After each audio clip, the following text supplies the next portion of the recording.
Hello, I'm Jesse Berger, founder and artistic director of Red Bull Theater. I'm zooming to you from our offices in Chelsea, Manhattan, the ancestral homes of the Lenape people. Welcome to the third installment of our multi-part month-long exploration of Shakespeare's Pericles. Tonight's program is part of our series, Exploring Pericles in 2021, exploring the play particularly from the perspective of theater artists who identify as Black, Indigenous, and people of color. Last week, we heard these artists discussing their impressions of the play, and tonight we welcome them back to present their artistic responses to Pericles, an open-ended prompt that the artists could take any direction they wish within a 5-minute window. And now I'd like to invite all the artists involved to turn on their videos. Welcome back, everyone. Hello, hello, hello, hello. You can even say hello if you want to turn your videos or turn your microphones on for just a second. It'd be nice to hear all your voices say hello. Hello. There you Hello. are. It's great to see and hear everyone. Thank you for joining us again and for your presentations to the micro grantees. I've had a sneak peek and I can say it's terrific how wildly different and evocative they all are and thought-provoking. And I look forward to sharing them all with all of you now. So how we're going to do this is each participant will say a quick word about their piece before it is shown. And then after that presentation, discuss it with the artists who introduced them to us. So then we'll all come back together at the end to talk for a few minutes about them all.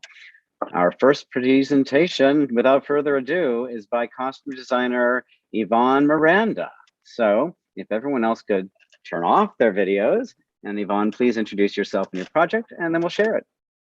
Hi, everyone. My name is Ivonne Miranda, recent name change. I just got married this past Sunday before the last Sunday, so very exciting time. But along with this piece, after our previous discussion about Shakespeare, why he is relevant, especially to people who are just not very exposed to him, who typically come from minority cultures, such as I did, it was very interesting to explore the importance of the impact he's had on our society, especially since he's not American. And so after doing some research and exploring that, he actually did a lot as far as lending so many words to our English vocabulary. I think around 3,000 different types of words just came from his plays.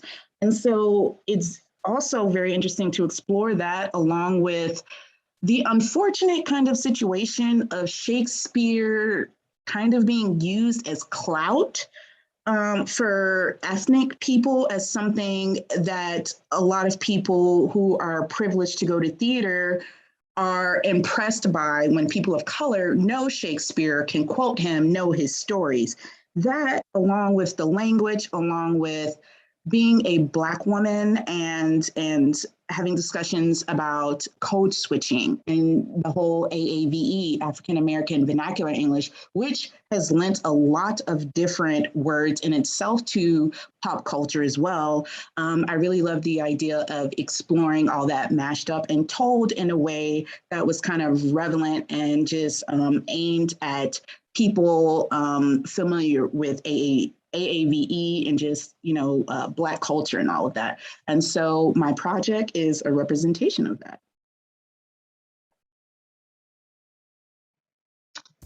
Okay, hi everyone. My name is Yvonne Miranda. I recently just got married. Name changed, but anyway, that's besides the point. I'm here for Red Bull Theaters presents Exploring Pericles as told by moi.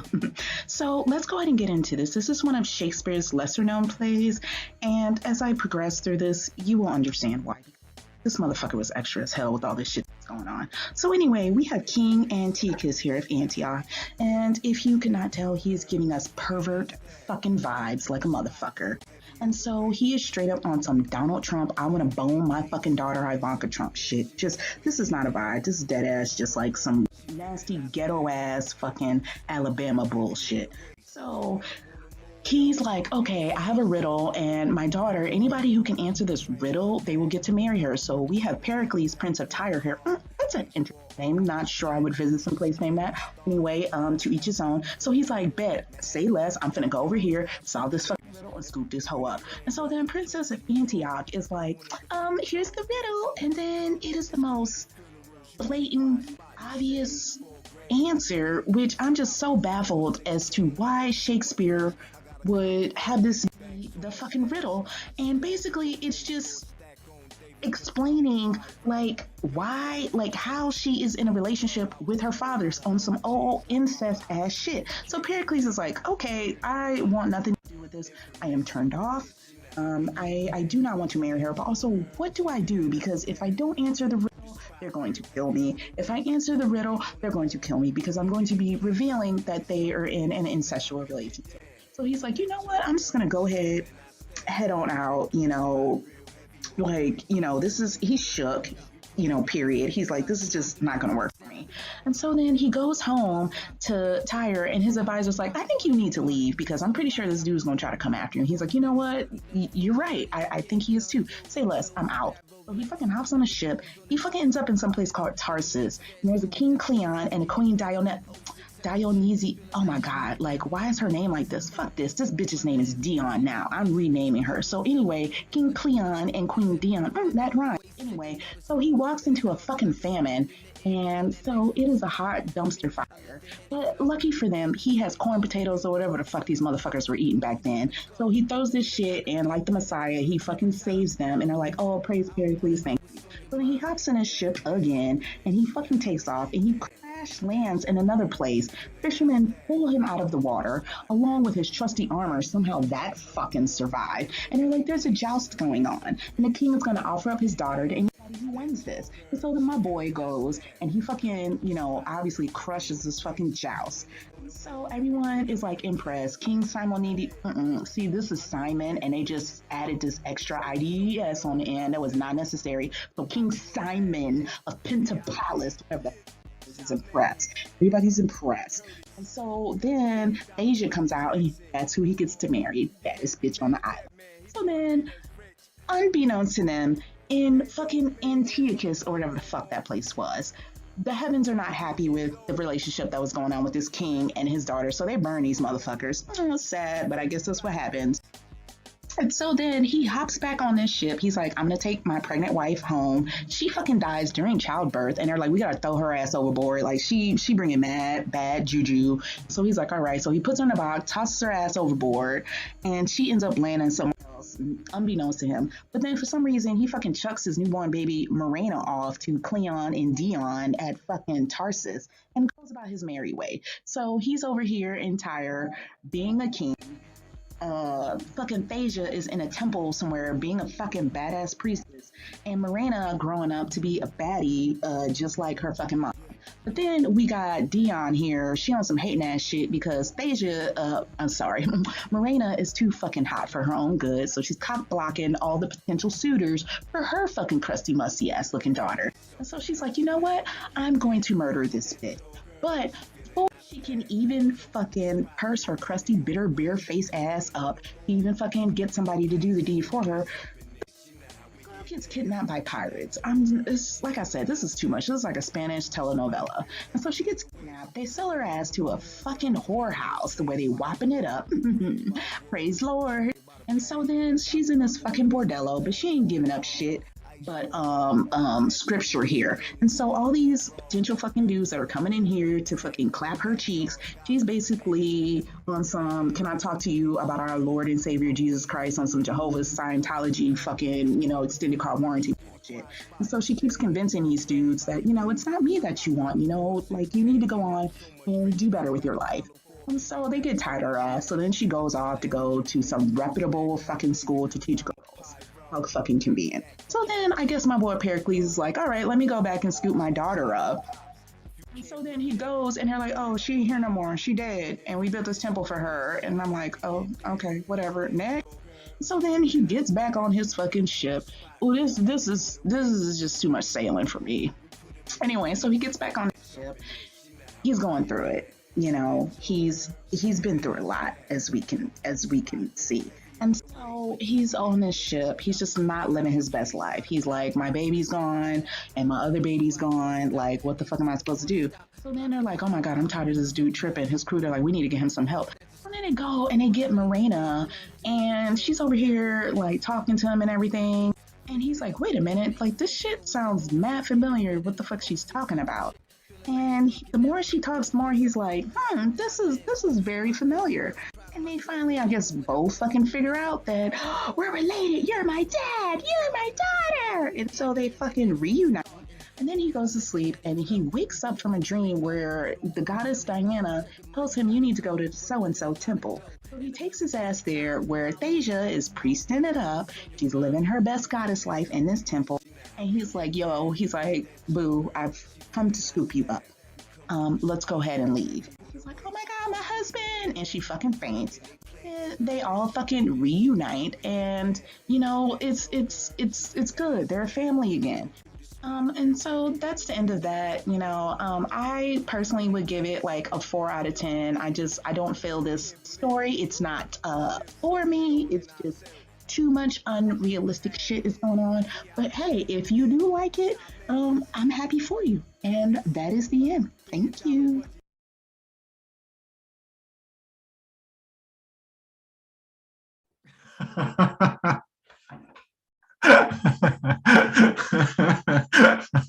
Yvonne, unmute yourself. Thank you for that. That was amazing. I mean, literally, I was watching it, and my whole mouth was open. Okay, so just to sort of like further unpack, like the way you've kind of like attacked your response to it. First of all, I love that it was all kind of like lived in the meme world, right? Like, because I feel like when we look at the absurdity of the plot, right? Like it really lives in that. Like it's all like one meme like tops the other. Can you tell me a little bit about your process in kind of like figuring out how you got to this kind of like assemblage of memes? Well, I'm like unofficially a meme queen. I'm always posting, like I speak in memes and a lot of people do too. Like it's almost like we've regressed to hieroglyphics. And so I like the idea of like letting visuals speak for me. And so it was just, it was like a no-brainer to me. And we have a lot of things in Black culture where we'll take stuff that's like refined, or it's like, it's like white, or it's like classical, and we'll like put our own spin on it. And so like, my son, for instance, he watches a cooking show called Hood Meals. And it's like a guy like cooking with like, I think a microwave or something. And then like, we used to always take like classical songs and like put hood spits, mixes on them. And so right. I mean, it's still happening. Yes. And so this is like no different from it. And I just was thinking like, if I were to go and like present this story to people in my culture in order to make it more interesting or just relatable, like I would do it like this. Like I find it like entertaining, it's funny, and it gets the point across in a different way. I mean, because like, as irreverent as you are, and as irreverent as that sort of emotional response was, in a way, you kind of went back to sort of Shakespeare's roots and kind of like really being populist, right? Like being kind of like, like serving it up for the groundlings, okay, so I know that you rated it as a 4, right? Why did you get to that score? Like, is it just because of the ridiculousness of it, or like what gave you, what brought it down to a 4 for you? Again, as someone who's like recently been introduced into theater, like I've had Shakespeare just shoved down my throat, and I can't connect with him as being with. I just don't understand the hype. I like more of his tragedies, but his other stuff, it is too much going on. And it loses heart for me of the story because there are just too many characters. There's too many crazy plot lines, and it just all seems to like be wrapped up in a bow at the end. And it's kind of like irritating. And I feel like that's why I gave it like a 4. I was like, okay, if you want to just like have some ridiculousness going on and you don't care that like the plot doesn't make sense, go for it. But other than that, I'm just, there's other works of his that I find more interesting other than that. I love what you said earlier about how, by speaking through memes, we've kind of reduced, communication through hieroglyphs. And I love that because I think that was sort of like very clear about the way you kind of like, you've kind of essentialized the plot, right? Like if you were going to isolate one part or a couple of parts, like which subplot do you actually most connect to, do you think? Or like, are you, if you were going to develop something within this sort of like large sprawling plot, like what do you feel most tethered to, and what do you think you can see yourself kind of like anchoring a narrative or anchoring a design or a piece of like art to? I would just have to say his constant of running away from problems. Like and I know that sounds really weird, but like every time I was making this and I got to the ship part, I was like, he is constantly just like off. He's either ghosting or going this way. Yes. And it's like he's either running away or running towards something. And it's just this whole situation of like you can't really have control over like where you're supposed to end up, like kind of like trust the process. Yes. That kind of makes sense. And I feel I can relate in that sense because I try so hard to control situations, but you just can't. So I know, it's kind of like, it reminds me a little bit of like that dude in Squid Games, right? Like, it's like, dude, can you just like actually like, can you just concentrate on being like a dad instead of like doing all of this extra stuff? Oh my God. Why do you have to do all of this like extra especially stuff? At the end when it's like he's about to get on the plane to go see his daughter and he's like, well, no, I'm going to turn around and like stop these people from doing this game. And I'm like, I was like at the expense of like somebody who actually really needs you. So I kind of feel exactly like that, like how he did Marina, and he was like, okay, and I'm just like, yeah. I For me, I think, I know you talk about a little bit of like, oh, how we make like, in Black culture, how you made classical things or like, like sophisticated things, and you've kind of like brought it down. But in a way, I actually feel like, by doing that, you've kind of elevated it by like distilling everything into these kind of like hieroglyphs. So I love that. I love that part. So Yvonne, like this is like probably the last question I'm going to ask you, but where do you see Shakespeare's value is in like today's, like, in artists like, like us, like you, and like artists who are coming up who don't particularly have a classical background in the theater? Where do you think his place is, He still has a place. I'm just iffy on what of his plays, because I find more truth in his tragedies of like the human condition and trying to fight who you really are naturally. And that's why I tend to like his tragedies more than his comedies. His comedies aren't really funny to me. Sometimes they're like, he's outdated in some situations, sometimes it's sexist, sometimes it's this. But I think they're still good as far as like deconstructing, how that all began and where we are now, just like how we do Chekhov and, all of those other things. You can't get rid of the foundation of like what theater is built upon. Yeah. So he will always have a place. Yeah, no, that's profound. His tragedies are profound. Yvonne, thank you so much. This was awesome.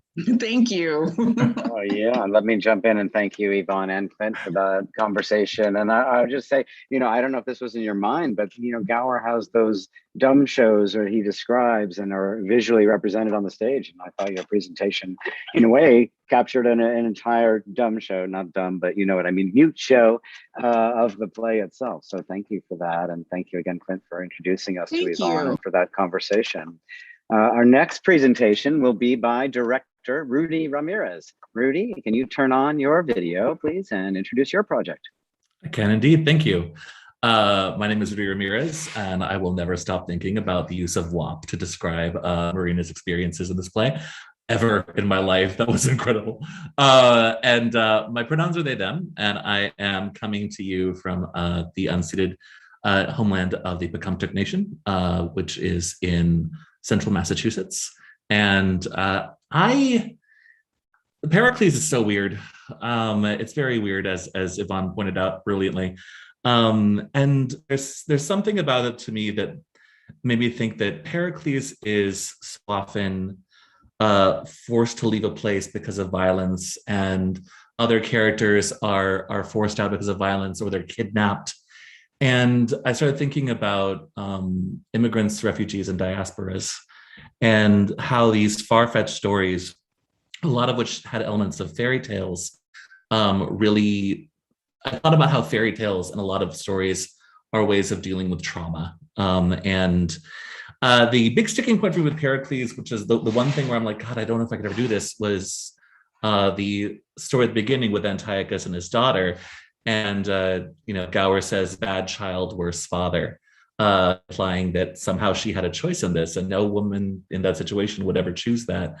And so I thought about another fairy tale in which a princess is in that situation where her father is trying to marry her and she gets out of there through cleverness and she becomes someone who leaves her home and goes on this life-changing journey. And so I thought about, what if you have two people who are telling these stories to one another, not because they're what really happened, but because they're the best way they have of understanding what happened to them and with them. And so this is a little sort of tasting menu version of that, I guess. And I hope you enjoy it. I tell you what mine ought to say. This king unto him took a fair who died and left a female heir. So buxom, light, and full of face as heaven had lent her all his grace, with whom the father liking took, and her to incest did provoke. Bad child, worse father, to entice his own to evil should be done by none. The beauty of this sinful dame made many princes thither frame, to seek her as a bedfellow, in marriage pleasures playfellow, which to prevent he made a law, to keep her still and men in awe, that whoso asked her for his wife, his widow told not, lost his life. Young Prince of Tyre, you have a large received, the danger of the task you undertake. I have Antiochus, and with the soul emboldened with the glory of her praise, think death nor hazard in this enterprise. Bring in our daughter, clothed like a bride, for the embracements even of Jove himself.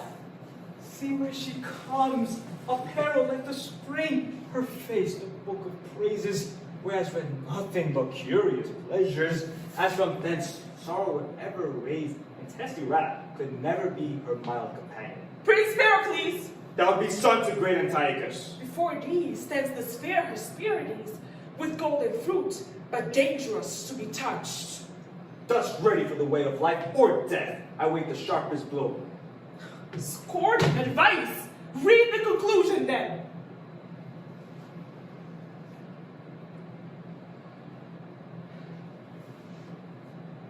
Yvonne Sayet, I wish thou prosperous. Yvonne Sayet, I wish thee happiness. I am no viper, yet I feed on mother's flesh which did me breed.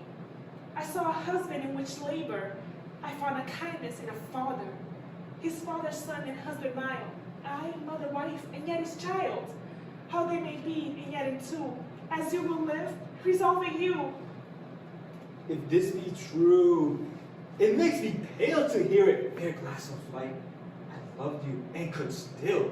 Were not this glorious casket stored with ill, but being played upon before your time. Hell only dented at so harsh a chime. Good soul, I care not for you. Okay, fuck you. What? He rejects her because her father is a pervert? It's my story. Sure, her shit isn't hers. No one chooses that. Then why didn't she tell anyone? Who is she gonna tell? You just said that the king was killing anyone who tried to marry her. You think he wouldn't kill anyone she talked to? There has to be someone. There was. A fairy godmother. Once upon a time, there was a king who came under a curse. Some say it was a promise to his dead wife gone wrong. Some say he pissed off the wrong wicked witch. Maybe he was just a pervert, but he decided that he wanted to marry his daughter. No one can say no to a king. So the daughter went to her fairy godmother. In your heart there is great sadness, but I am here to help you, and no harm will come to you if you follow my advice.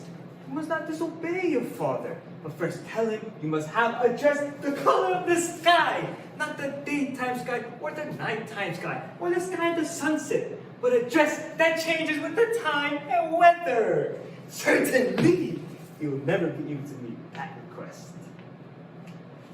You're calling bullshit on my story. Talk about fairy godmothers and sky dresses? You've got a story that gets you through the day. You tell me yours, I'll tell you mine.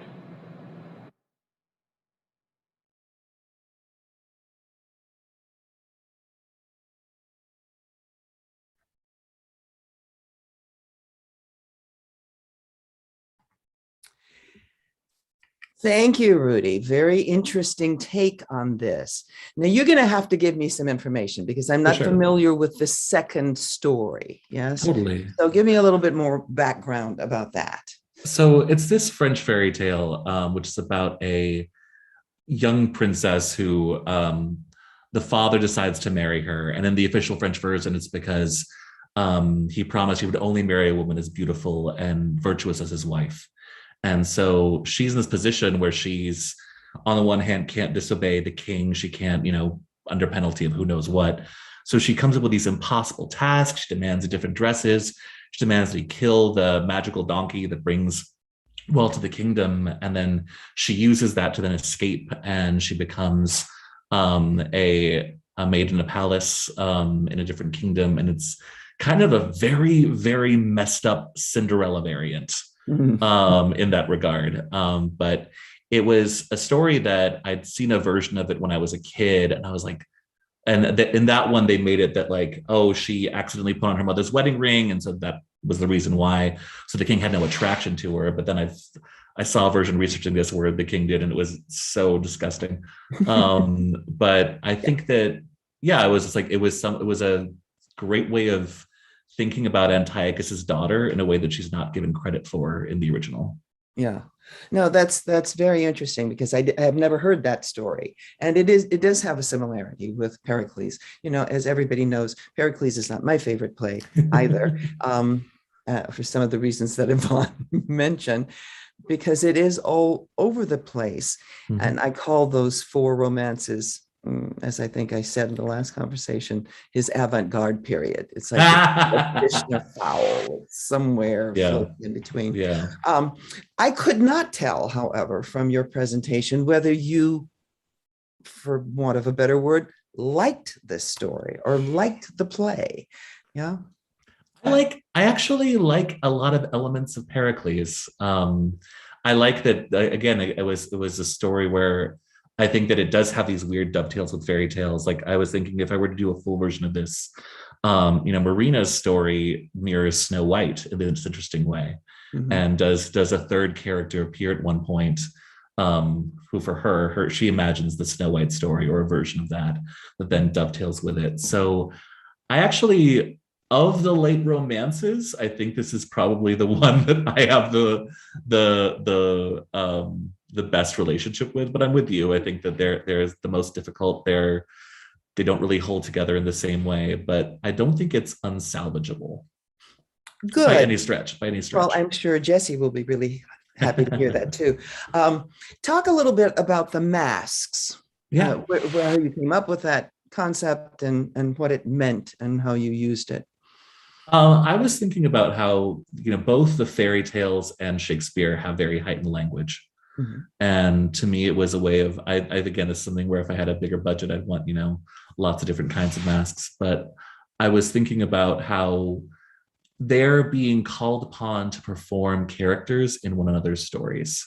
And in doing so, they actually get to comment on it. Like there was that moment where, it is true that riddle is why on earth would you have this riddle that so clearly states, what's going on? And I thought, yeah. And I thought, and this is something that might get fleshed out in a fuller version, but at the one point I was just like, well, what if she had been allowed to write the riddle? And what if the riddle is her cry for help? And that's really what we were thinking about when we did it. That's great. I like that idea a lot. I thought it was very interesting. How did your actors feel about working on this and this heightened language? And perhaps they knew about the fairy tale before, but it looks like it might have been new to them. So I'm very interested how a young cast would respond. Yeah, I'm here at UMass for my directing program, and I've got an amazing group of students. And these two in particular, they were saying a lot of things that we've been saying about Shakespeare, where on the one hand, it's elevated as a sort of the be all and end all of acting, and yet it's something that is on the one hand often denied them, and on the other hand sort of like, oh, well, if you can do this, then you've really shown yourself. And they talked about how, one of the actors talked about how, she felt like her accent was something that was keeping her from being able to do it. I wondered if someone had said that to her at some point. But we got to this really strong crash course. I think, you know, Beth Burns from Austin, and she has such a mastery of Shakespeare. And I was able to take them through like the way the verse was structured. And they're like, oh, this makes sense in this way. Mhm. And having those moments that were aha moments for them was really, really wonderful. But at the same time, also saying that Shakespeare's a playwright like another playwright, and some of the plays are good and some of them are not good. And you do not have to like Shakespeare or do Shakespeare to be a great actor. Mhm. But I think that my hope is that they saw this and were like, oh, this isn't as daunting as it was before. That's great. I think that's really important, especially for young actors and BIPOC actors in general, to feel that they have some ownership of whatever they're doing at the same time. Thank you. Is there anything else you wanted to add in your process? No, I think this was pretty much it. You know, it was, this is something that I wound up working on in my adaptation class, and I've written some other things for it. So this might become something that has its own life in the next You're so good semester at or two. devising things, so you could devise. Oh, that would be my intention, of course. And I'd want to do, like, obviously something where we have a lot more dramaturgy to really create the piece as it needs to be. Wonderful. Thank you so much, Rudy. Thank you. Thank you, Rudy, and thank you, Fran, for that wonderful conversation and that insightful response. And I hope it does inspire continued work, Rudy. I definitely think the play, I mean, of course, I'm a partisan for Pericles, but I think that it's not unsalvageable, and your response it demonstrates that to me. So I hope you continue to engage with Shakespeare in this play if you are so inspired. So thank you, Fran, for introducing us to Rudy and that conversation. Our next presentation is actually a collaboration between two of our grantees, multidisciplinary theater artist Tara Moses and actor Kenny Ramos. Tara and Kenny, please turn your videos on. Introduce yourselves and your project, please. Thank you. Yeah, he's Jay Mado. Estongo, Tara Chefkados. So hello everyone, my name is Tara Moses. My pronouns are she, her, hers. I'm a citizen of the Seminole Nation of Oklahoma, and I'm zooming in from the land of the Narragansett and Wampanoag, colonially known as Johnston, Rhode Island. Halka Menuea, Anyach Kenny Ramos Wichahi, Anyan Yue Wichahi Benegas Nampum Welch, Queshamak Barona Indian Reservation Kapai.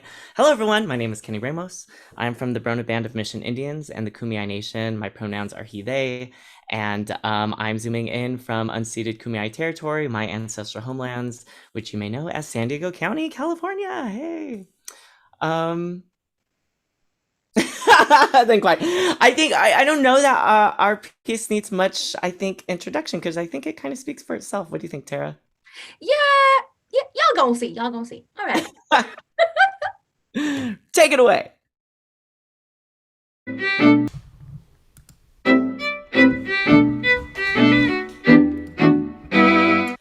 Every major character in Pericles relied on community to get through their difficult moments. Pericles, Deja, Marina, not a single character overcame their obstacles siloed. So why do we have to create silos?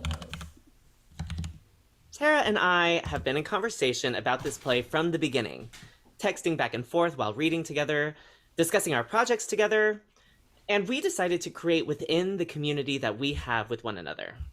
By co-writing, co-performing, and co-creating our responses to this work, we have disrupted the cycle of the typical siloed theater commission. Just like Pericles disrupted the typical format of a Shakespearean play. So dramaturgically, it tracks. Also, natives love group projects, so how dare you think that we weren't going to collaborate? So, without further ado, 2 Indigenous perspectives on Pericles. On Indigenous Peoples' Day. Pericles is too episodic. There's no joy. Too much gloom. Too much talking about the action. Too much. Funny how they say the same thing about native theater. Funny how they say the same thing about native theater.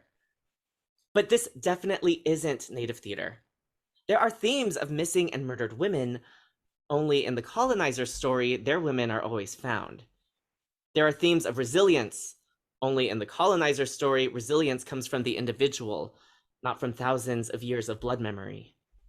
One is high art, the other is folk art, or simply storytelling. One has countless degree programs across the globe to specialize in. The other is not even taught in K through 12. One has theaters named after him. The other has racist sports teams and genocidal holidays. And I'm supposed to identify with this story? And I'm supposed to identify with this story? Y'all, I've read a lot.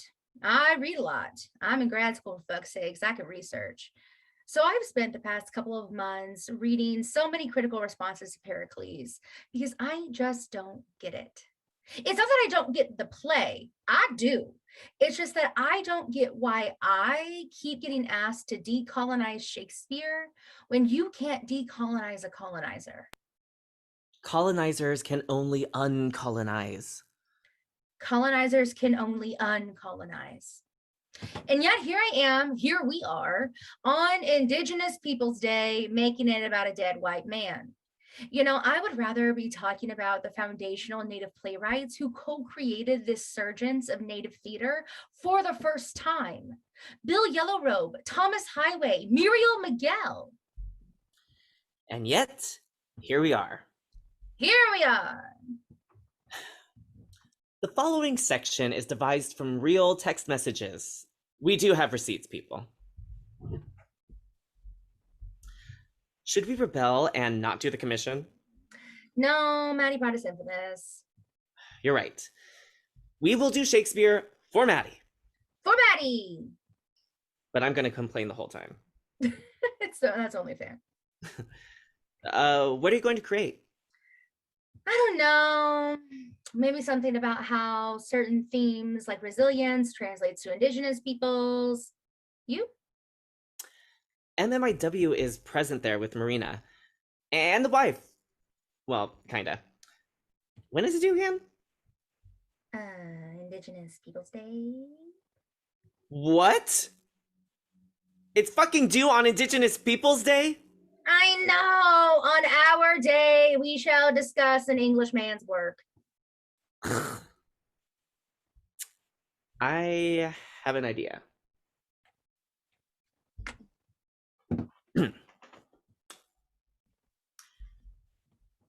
Few love to hear the sins, they love to act. Act 1, Scene 1. Not many of you Shakespeare lovers are ready for the Shakespeare actually upholds white supremacy, and that's why you love him so much conversation. 'Tis time to fear when tyrants seems to kiss. Act 1, Scene 2. What does it say about me if I willingly engage in all of these decolonized Shakespeare things? The diamonds of a most prized water doth appear to make the world twice rich. Act 3, Scene 2. Especially when it only makes these PWIs look good. I cannot tell you. My Dionysa, shall we rest us here, and by relating tales of others' griefs, see 'twill teach us to forget our own? Act 1, Scene 4. I was going to make a poetic commentary on this one like Tara has with the other quotes, but this is pretty self-explanatory. My education been in arts and arms. Act 2, Scene 3. It should have been obvious that when you put two native artists together to create a piece of work based on our reflections of a Shakespeare play, that it would not go as well as some people may have suspected. How dost thou find the inclination of the people, especially of the younger sort? Act 4, Scene 2. This is another obvious answer, but just in case folks tuning in haven't figured it out yet, you cannot bring in Native people or any people of color in your tired, old, white Shakespeare theater if the theater you are continuing to do is tired, old, and white. I'll also add that putting BIPOC on stage doesn't fix that either. It's still white stories told through white lenses.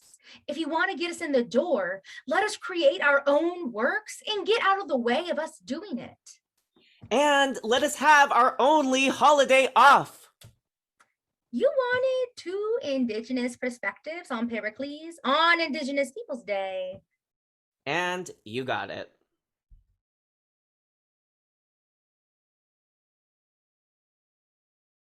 Thank you, Tara and Kenny.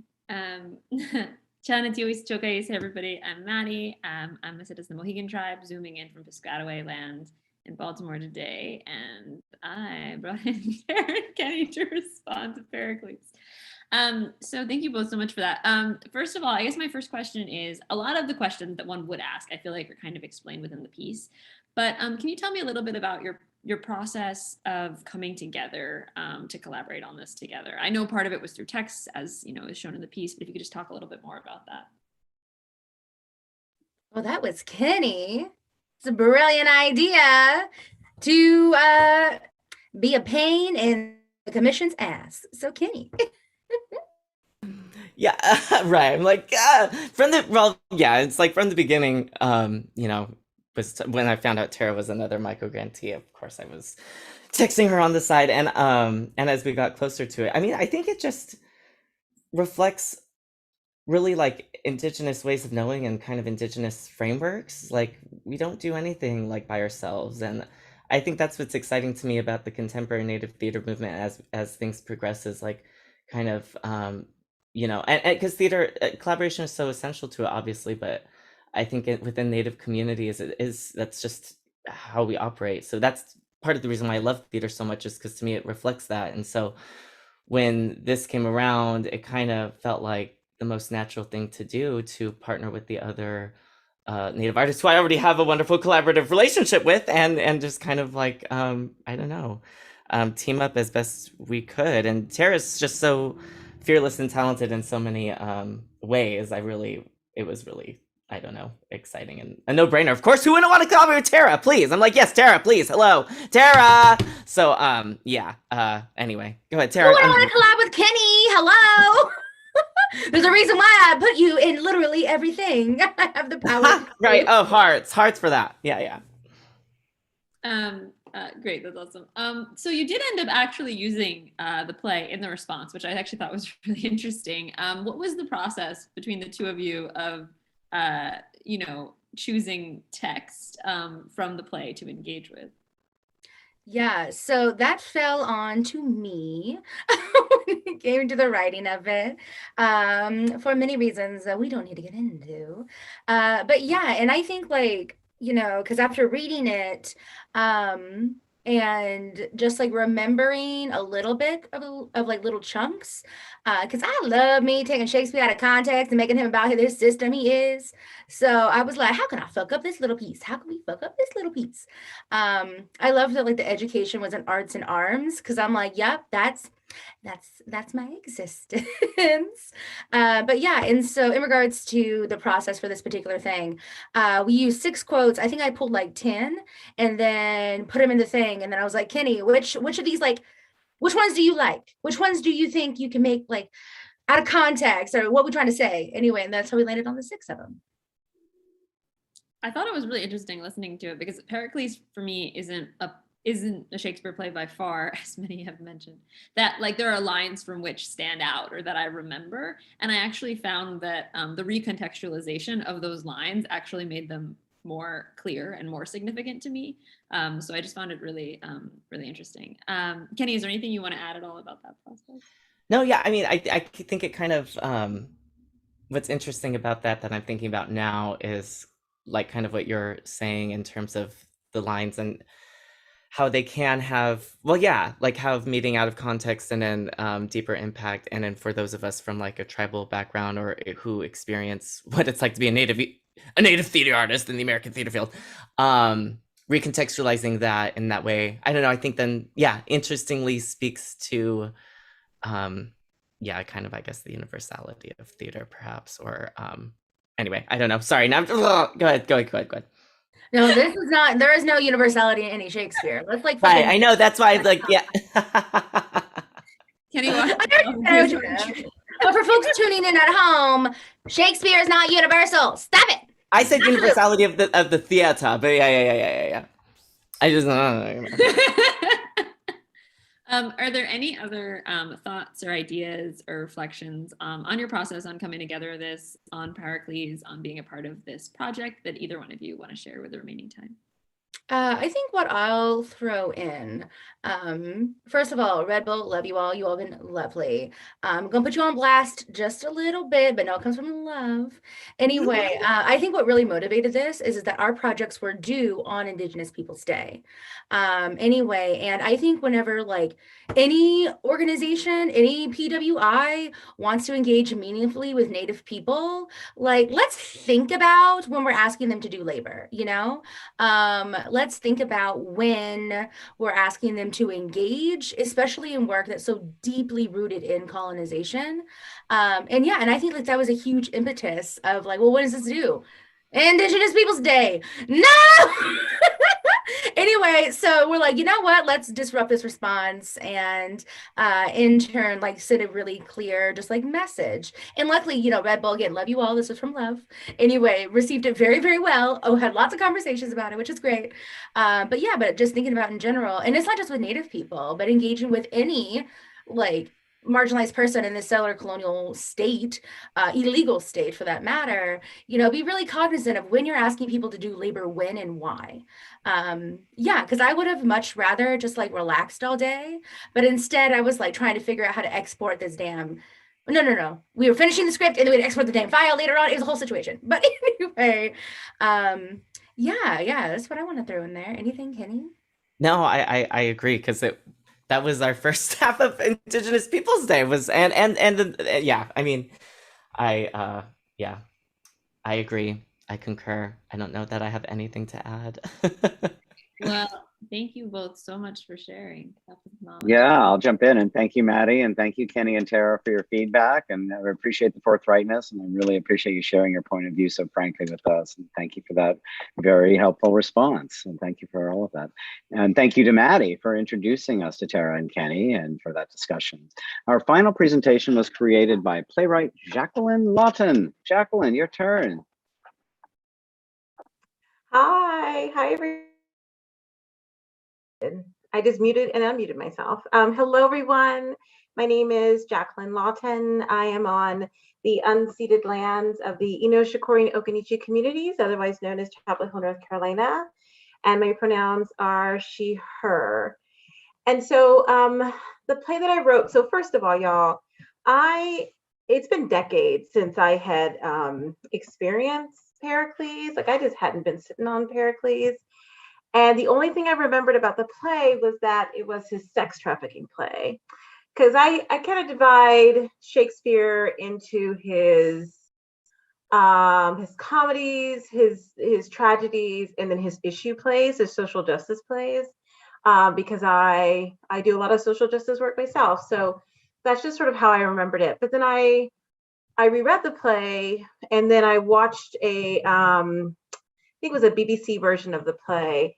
And the thing I was struck by is I don't like the man who is Pericles. I don't like this character. And I don't like him because of the first act we see him do, which is, so he goes to win this bride. He finds out that she's in this abusive, incestuous relationship, and he leaves her there. And I just feel like, you know, he's a prince and he's got an army, right? Like he's got got resources. He could have saved this woman, but he doesn't. And so I was just left really soured by this first action of his. So I was like, I know what I'm going to write about, because I've been wanting to write about sex trafficking for quite some time, really since I moved to North Carolina, because North Carolina consistently remains one of the top 5 states for sex trafficking. And it's because of the location of the state in proximity to Atlanta and Washington, D.C., and the interstates that connect those 2 major cities where sporting events, political events happen. And so I had the extraordinary pleasure to work with 2 graduate students at UNC Chapel Hill, the Department of Dramatic Art. Their names are Adreem Smith, who plays Esme, this character who I've created, and Omalati Way, who plays Marina. And I'm excited to share the play with you all. Titanium, a response to Pericles by William Shakespeare, written by Jacqueline E. Lawton.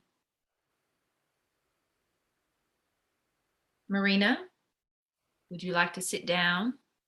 No, thanks. I don't want to get too comfortable. Why is that? Don't plan on being here long.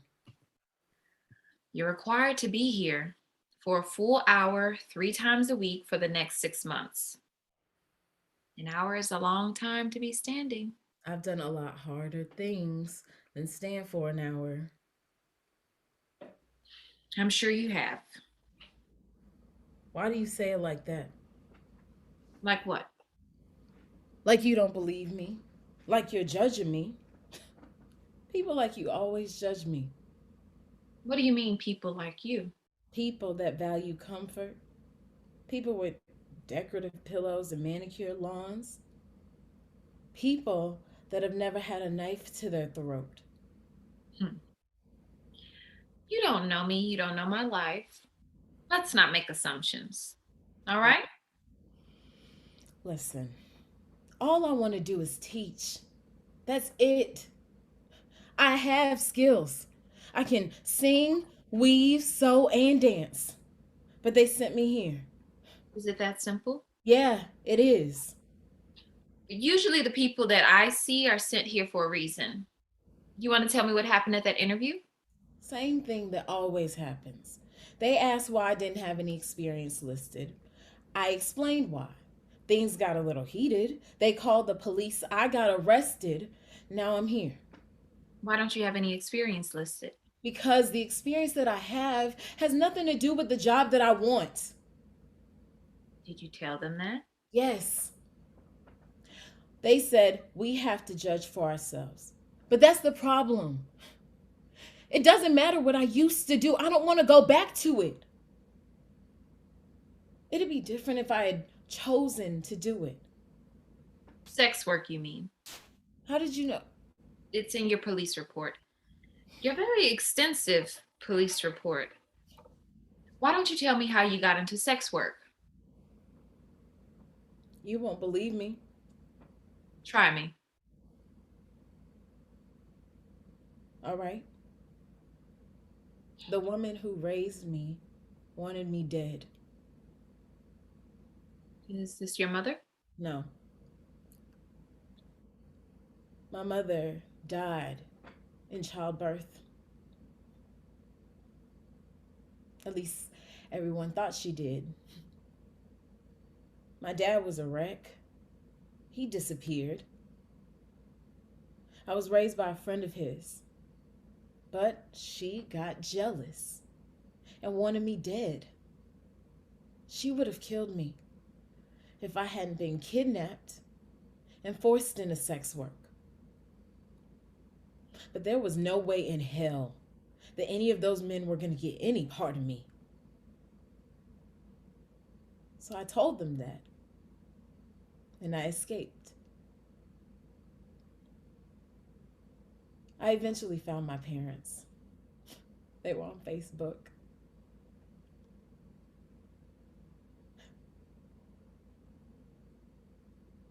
That was intense. Yes, but that's not what I was going to say. It was complicated.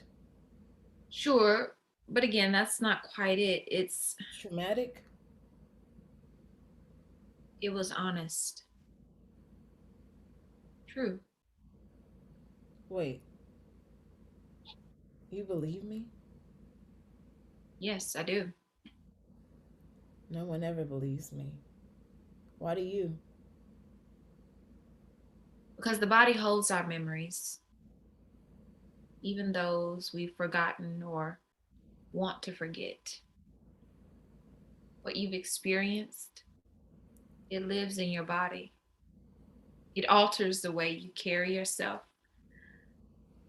the way you breathe, the way you pause after you say a certain word, the way you're always looking over your shoulder and jump at the sound of a footstep, the way you keep the lights on at all hours and check behind every door and under the bed and even the sofa when you enter your house after dark, the way you still sleep with a knife under your pillow. Your body remembers. You can't make that up.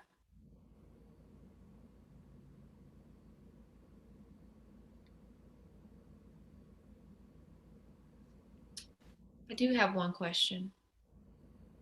Go ahead. How did you do it?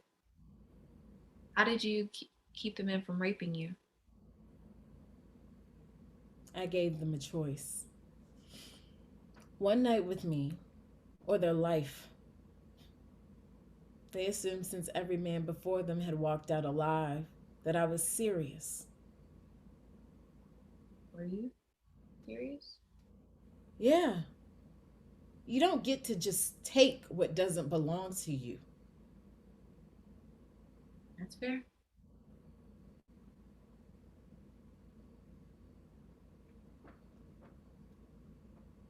What now? Now we talk. We talk and we go from there.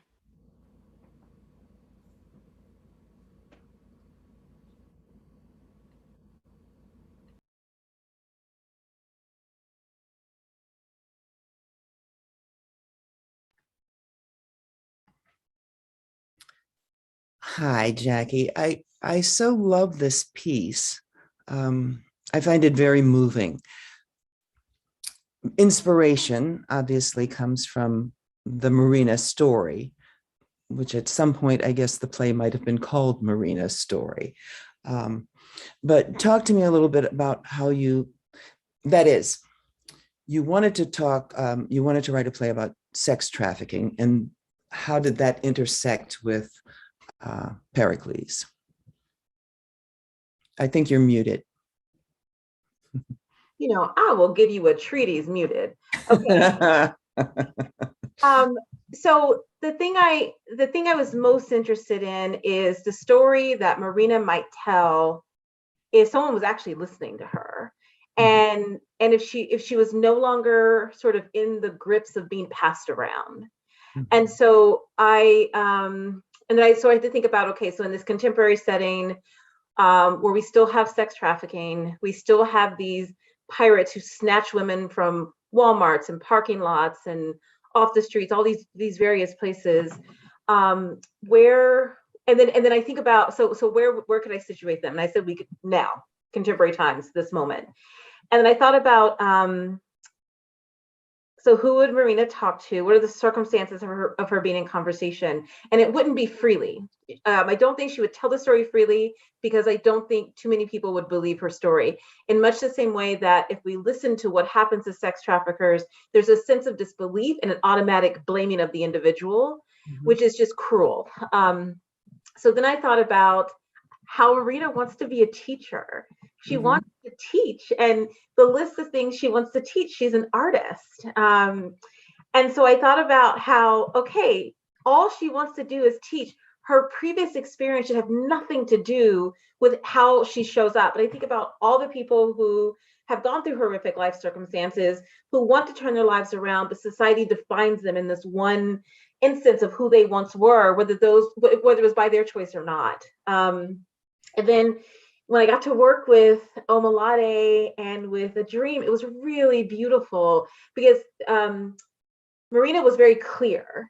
And it was Esme who, it was through our rehearsal when A Dream asked the question of, tell me, how did you do it? How did you stop the men? It became so clear that Esme was asking for herself, because she had not stopped the men.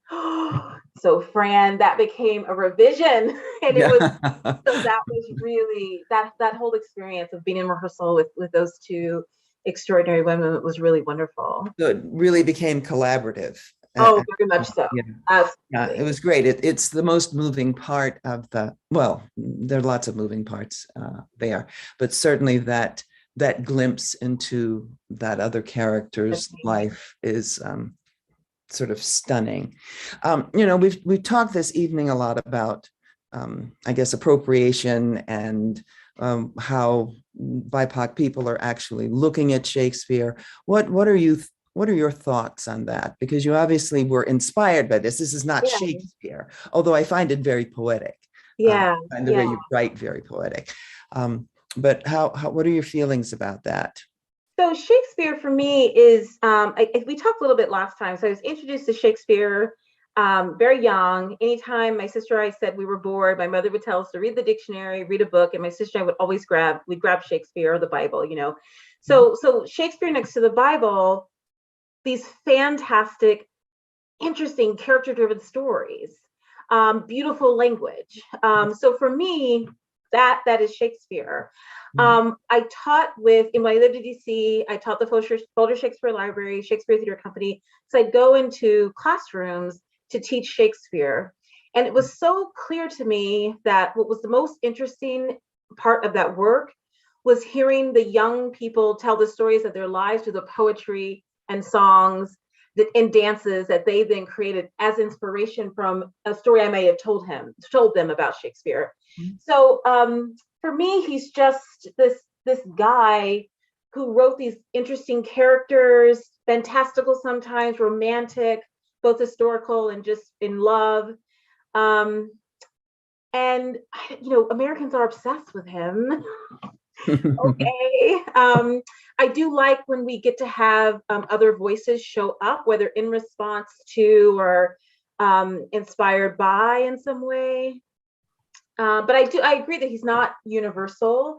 I don't look to him to see myself in the work. I truly look at his work for the poetry, for the depth of character, I think about the pirates in Pericles the same way as the murder hornets in COVID 2020, like random as hell, and yet absolutely plausible because of the circumstances in which we're currently living. So yeah, I like the irreverence that people can take to Shakespeare. And sure, when people fawn and love Shakespeare too, then I can find myself in love with the poetry and the imagery as well. Yeah, no, that's clear. It's clear that you have a love for that language and for language in general. And we're sort of caught between a rock and a hard place. Yeah, he's an old dead white guy. Of course, I still believe that in that I can find some beauty about life of English speaking people. Yeah, because I don't, as I said the last time we had this conversation, I never thought of him as anything except the guy who wrote the plays, and my only understanding of Shakespeare was through BIPOC people. Yeah, because I'd never seen any white people do it, so it was kind of mine. Yeah, a weird way of looking at it, but it was that love of language that really sold me on it. But and I think sometimes in the theater, we've said, if you're making a mess of the language on a particular night in a performance, and you say, well, it was a play based on a play by Shakespeare. But I think you should write those plays, based on plays by Shakespeare. There's that movement that's going on that started at OSF. The play on. Translation, the play on. And it's quite intriguing. It's not Shakespeare, but it is inspired by a story that seemed to weave very well into something contemporary and understandable for people. For you, so I will not say no to a commission. So okay, all right, I'll see what I can do. All right, it's great to talk to you, Jackie, and I'm so pleased that you got to do this. And thank you for inviting me. It means so much. Yeah, it was wonderful. Thank you, Fran, and thank you, Jackie. And I'm in favor of you writing plays inspired by Shakespeare. I thought that was a beautiful and moving artistic response. Thank you so much for that conversation and that work. And thank you to everyone for all of your work and responses. If everyone in the Zoom room can rejoin us, we'll just have a brief open chat for a few minutes before we say goodnight. I want to thank you all for participating in our Exploring Pericles project. All of your responses were really thought-provoking and moving and interesting and funny, and I'm really grateful for them. And on behalf of all of us at Red Bull Theater, thank you. It's a pleasure really to be introduced to so many artists we would otherwise not have met. That was one of the main impetuses for this program, was a chance for us to meet artists and invite your responses to Pericles and Shakespeare, and we got that, and we're really grateful for that. We have a little bit of time left, and so I just want to open the Zoom floor in case anyone has any parting thoughts on this play or the project before we go. I see have a Fran talking question, there. if I don't mind. I have a question for Tara, because I'm really intrigued by what you and Kenny did and the explanation for it. Are there any universal truths in theater? Or are we going to be relegated to each individual group or ethnicity doing only the work of that group? Yeah, well, I mean, I am not qualified to answer that question. And with all due respect, I find that question also to be kind of problematic, because I think we can exist where we can work with however we want to work. However, what I think is this whole issue about universality is, sure, what's a given? We gonna live, we gonna die, right? That's a given. That is a universal truth that all of us experience. However, when it comes to the theater, and especially in the United States context, it is such a white supremacist settler colonial theater. The standard of theater in the United States is from the Eurocentric style of storytelling. Anyway, and so until we are able to not be doing all that, I don't think that's a fair question to ask, because right now the universality of theater is one that centers on Eurocentric styles of storytelling, which is not what I subscribe to, and what I also would imagine many of the folks on this call do not subscribe to, you know? Anyway, so once that changes, yes, let's have a conversation. I would love to find those plays. But until then, let's undo the system. Fair enough. Thank you. Thank you.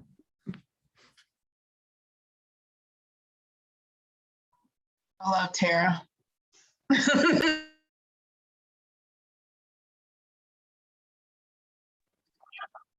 Anyone else want to dive in with any parting thoughts?